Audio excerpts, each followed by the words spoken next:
ইমানে মৃত্যু নসিব হওয়ার জন্য 6 নম্বর আমল হইল দোয়ায়ে ওসিলা পাঠ করা। আজানের পরে একটা দোয়া আছে, এই দোয়াকে বলা হয় দোয়ায়ে ওসিলা। আল্লাহুম্মা রাব্বা হাযিহি দাওয়াতি তাম্মা والصلاة القائمة آت محمدا الوسيلة والفضيلة وابعثه مقاما محمودا الذي وعدته إنك لا تخلف الميعاد। সরকারে দো আলম বলেন, যদি কোনো ব্যক্তি আজানের উত্তর দেয়, এরপর দরুদ শরীফ পাঠ করে, এরপর এই দোয়াটা পাঠ করে, তাহলে তার জন্য আমার সুপারিশ ওয়াজিব হয়ে যায়। মোল্লা আলী কারি রহমাতুল্লাহি আলাইহি এই হাদিসের ব্যাখ্যায় তিনি বলেন, ইমানি মৃত্যু কিভাবে নসিব হবে? বলে, কোনো ব্যক্তি যখন এইভাবে আমল করে, তার জন্য আল্লাহর হাবিবের সুপারিশ ওয়াজিব হয়ে যায়। আর আল্লাহর হাবিব সুপারিশ করবে শুধু ইমানদারদের জন্য, কোনো বেঈমান কাফেরের জন্য সুপারিশ করবে না। তাইলে ইমানদারদের জন্য সুপারিশ করবে। ইমান অবস্থায় মৃত্যু হবে, কি হবে? ইমান অবস্থায় মৃত্যু হবে এই আমল করলে। আজানের উত্তর দিব, আজানের কি উত্তর দিব, এরপর দরুদ শরীফ পড়ব, এরপর এই দোয়াটা পড়ব। আজানের উত্তর কি? মুয়াজ্জিন সাহেব যখন বলবে আল্লাহু আকবার আল্লাহু আকবার, আমিও বলবো আল্লাহু আকবার আল্লাহু আকবার। এরপর মুয়াজ্জিন সাহেব যখন বলবে আবার আল্লাহু আকবার আল্লাহু আকবার, আমিও বলবো আল্লাহু আকবার আল্লাহু আকবার। মুয়াজ্জিন সাহেব বলবে আশহাদু আল্লা ইলাহা ইল্লাল্লাহ, আমিও বলবো আশহাদু আল্লা ইলাহা ইল্লাল্লাহ।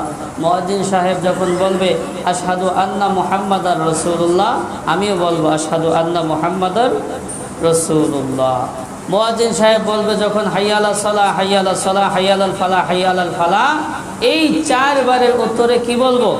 লা হাওলা ওয়ালা কুওয়াতা ইল্লা বিল্লাহ। মুয়াজ্জিন সাহেব যখন বলবে আল্লাহু আকবার আল্লাহু আকবার, আমিও বলবো আল্লাহু আকবার আল্লাহু আকবার।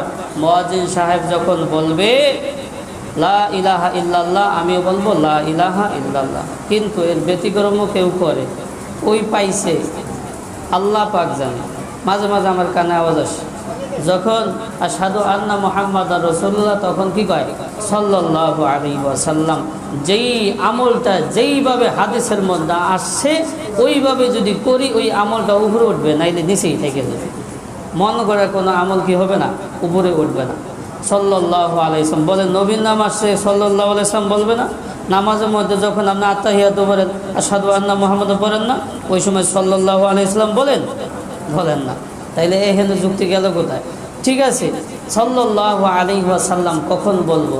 এই যে যখন আলোচনা হইতেছে, নবীর নাম আসলে এক মজলিসে একবার বলা ওয়াজিব, বারবার নাম আসলে বারবার বলা মুস্তাহাব, এই ক্ষেত্রে। ঠিক আছে, আর যেই আমলটা যেইভাবে আছে ওইভাবেই করতে হবে। ঠিক আছে, তাইলে ইমানের সহিত মৃত্যুবরণের 6 নম্বর আমল হইল আজানের পরে দোয়ায়ে ওসিলা পাঠ করা। যখন মুয়াজ্জিন সাহেব আজান দেবে, আমি আজানের উত্তর দিব। আজানের উত্তর দেওয়ার পরে দরুদ শরীফ পাঠ করব, এরপরে এই দোয়াটা পাঠ করব, এই দোয়াটা পাঠ করব। বুঝাচ্ছে? তাইলে আমার জন্য সুপারিশ করা আল্লাহর হাবিবের উপর ওয়াজিব হয়ে যায়। আর মোল্লা আলী কারি রহমাতুল্লাহি আলাইহি বলেন এই হাদিসের ব্যাখ্যায়, আল্লাহর হাবিব শুধু ইমানদারদের সুপারিশ করবে, বেঈমান কাফেরের সুপারিশ করবে না।